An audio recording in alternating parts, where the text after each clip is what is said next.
La plupart de mes patients payent en avance.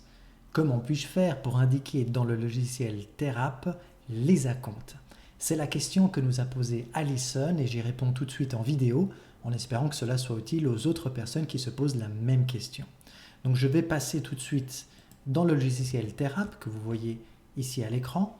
Imaginez que j'ai un seul patient, en l'occurrence il s'appelle Jean Dupont, bien entendu c'est un patient fictif, et je peux pour ce patient créer une nouvelle consultation. Ici, tout me semble OK, il faut quand même que je rajoute une prestation.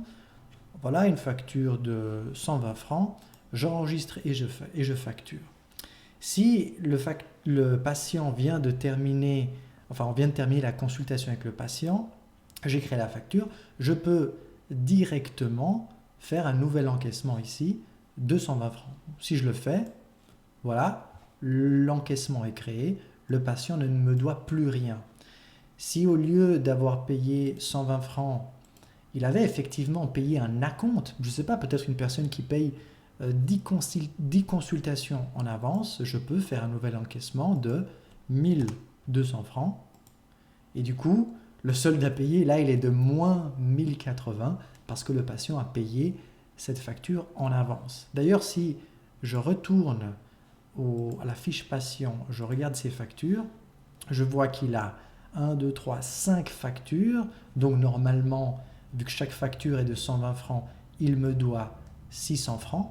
Mais j'ai encaissé 1680 francs parce qu'à chaque fois, celles-ci ont été payées et celle-ci aussi carrément, il m'a donné 1200 au lieu de 120. Ça fait qu'il y a un solde ouvert de 1080.